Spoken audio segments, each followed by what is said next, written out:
یہاں پر ایک بات اور سمجھنے والی ہے. حدیث پاک میں آتا ہے جب مومن نماز شروع کرتا ہے اللہ تعالیٰ مومن کے سامنے اپنی تجلی فرماتے ہیں. حضرت مجدد ثانی رحمۃ اللہ اس کی تفصیل لکھتے ہیں. وہ لکھتے ہیں کہ جب نمازی اللہ اکبر کر کے سلام پھیرتا ہے محبوب بغیر کسی نقاب کے اپنے بندے کے سامنے جلوہ افروز ہو جاتے ہیں، اپنے چہرے کا دیدار کرواتے ہیں. یہ تو الگ بات ہے نا کہ ہم اندھے ہوتے ہیں، آنکھ والا تیرے جوبن کا تماشا دیکھے، دیدہ کور کو کیا آئے نظر کیا دیکھے. دل کی آنکھیں اندھی ہوتی ہیں، ہم کیا نماز میں دیکھیں اور ہمیں اللہ کے جلوے کا یا اللہ کے دیدار کا کیا مزہ ہے.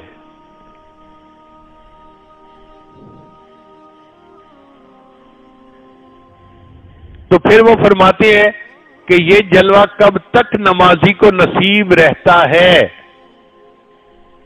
وہ کہتے ہیں کہ جب نمازی السلام علیکم ورحمۃ اللہ اور السلام علیکم ورحمۃ اللہ کہتا ہے تو کیا اللہ تعالیٰ پھر نقاب صفات کا اپنے چہرے پر کر لیتے ہیں اور بندے کو اپنے دیدار سے جو ہے وہ روک دیتے ہیں؟ وہ فرماتے ہیں نہیں، اللہ رحیم ہے، اللہ کریم ہے.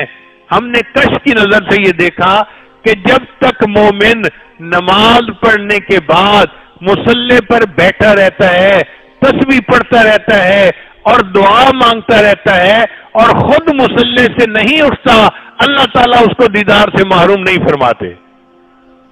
اس لیے ہمارے اسلاف نماز پڑھنے کے بعد تسبیح میں کافی وقت لگاتے تھے، دعائیں لمبی مانگا کرتے تھے اور بڑی تسلی کے ساتھ پھر مصلی سے اٹھ کے جایا کرتے تھے. آج کل کے نوجوان السلام علیکم ورحمۃ اللہ، السلام علیکم ورحمۃ اللہ اٹھ کے بھاگ جاتے ہیں جیسے بندھے ہوئے تھے کہیں، اب چھوٹ گئے اب واپس جا رہے ہیں. تو مومن کو چاہیے کہ وہ تسلی کی نماز پڑھے اور دعائیں مانگے اور اللہ تعالیٰ کے سامنے جتنی دیر بیٹھ سکتا ہے وہ تجلی کا وقت ہوتا ہے. وہ اللہ کے سامنے بیٹھنا فضول نہیں ہوتا، اس کا اجر مل رہا ہوتا ہے. پھر امام ربانی مجدد ثانی رحمۃ اللہ نے ایک عجیب بات لکھی ہے. وہ فرماتے ہیں کہ جنت میں مومن کو اللہ کا دیدار نصیب ہوگا. ہر جنتی کو جنت میں اللہ کا دیدار نصیب ہوگا، مگر دیدار کی کیفیت مختلف ہوگی. وہ فرماتے ہیں کہ جو مومن دنیا میں بغیر وساوس کے اور دنیا کی چیزوں کے خیال کے اللہ کی یاد میں ڈوب کر نماز پڑھتا ہوگا اس کو اللہ کا دیدار بغیر کسی پردے کے نصیب ہوگا. تجلی ذاتی دائمی اس کو وہ کہتے ہیں کہ اللہ تعالیٰ کی ایسی تجلی پڑے گی جو دائمی ہوگی اور اس کے اوپر کوئی پردہ نہیں ہوگا صفات کا. وہ اللہ تعالیٰ کے حسن کا صحیح طرح سے مشاہدہ کرے گا. تو جیسی دنیا میں نماز پڑھتا ہوگا آخرت میں اللہ تعالیٰ کے حسن کا ویسا ہی دیدار اس کو حاصل ہوگا. جو دنیا میں نماز پڑھتے ہیں کبھی نماز کا خیال، کبھی دکان کا خیال، کبھی بیوی کا خیال، کبھی بیٹے کا خیال، کبھی فلاں کا خیال، کبھی فلاں کا خیال، وہ فرماتے ہیں یہ تمام خیالات پردے ہیں جو جنت میں صفات کے پردے اس چہرے کے اوپر آ جائیں گے. اب بتائیے دلہن کو پردے سے دیکھنا مزہ دیتا ہے یا بغیر پردے کے؟ تو جو چاہتے ہیں کہ بغیر پردے کے اللہ کا دیدار نصیب ہو ان کو چاہیے کہ دنیا میں ایسی نماز پڑھیں کہ دنیا کا کوئی خیال دل میں نہ ہو. اب یہ کام ہے مشکل. حضرت شیخ عبدالعزیز رحمۃ اللہ نے لکھا ہے ایک بزرگ سے کسی نے پوچھا حضرت آپ کو نماز میں دنیا کا خیال آتا ہے؟ وہ فرمانے لگے نہ نماز میں آتا ہے نہ نماز کے علاوہ آتا ہے. نہ نماز میں آتا ہے نہ نماز کے علاوہ آتا ہے. ایسا اللہ دنیا کو دل سے نکال دیتے ہیں کہ دل میں اللہ کا خیال جم جاتا ہے، باقی ماں سوا کے تمام خیالات نکل جاتے ہیں. کاش کہ ہمارے بھی دل کی ایسی کیفیت ہو جائے کہ ہم اللہ کی نماز ایسے پڑھیں کہ اللہ کے سوا کسی اور کا دھیان ہی نہ ہو. ہماری حالت تو ایسی ہے، سارا دن ہم دکان کے اندر اور جب نماز پڑھتے ہیں تو دکان ہمارے اندر، دکان کا حساب چل رہا ہوتا ہے نماز کی 4 رکعتوں میں۔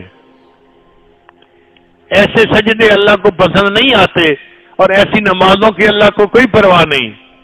عبادت کرنے والے فرشتے بہت ہیں، اگر ہمارے سجدے اللہ ٹھکرا دیں گے تو اللہ تعالیٰ کو اس کی کوئی پرواہ نہیں۔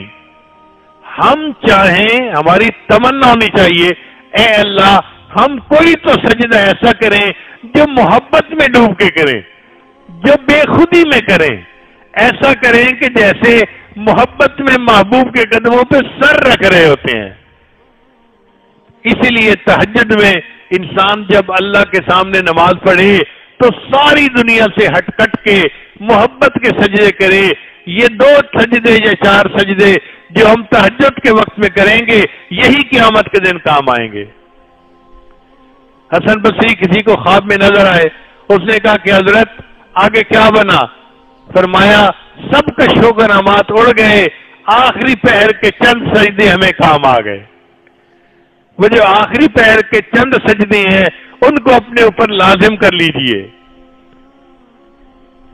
عام لوگ 5 فرض نمازیں پڑھتے ہیں، اور جو اللہ سے محبت کرنے والے ہوں، محبت کے راستے میں کچھ اور بھی نمازیں ہوتی ہیں، ان کے لیے اشراق بھی لازم، چاشت بھی لازم، اوابین بھی لازم، تہجد بھی لازم، بلکہ وہ تو صلاۃ التسبیح کو بھی پڑھتے ہیں، وہ 10 نمازیں پڑھتے ہیں ایک دن میں۔ وہ محبت کے راستے پہ قدم رکھنے والے ہوتے ہیں۔ 5 نمازوں سے محبت کا جذبہ پورا نہیں ہوتا، اپنے جذبے کو پورا کرنے کے لیے نفل نمازوں کو بھی ساتھ شامل کر لیتے ہیں۔ فریاد سن لے میرے مولا، بنا لے اپنا بندہ دل بدل دے۔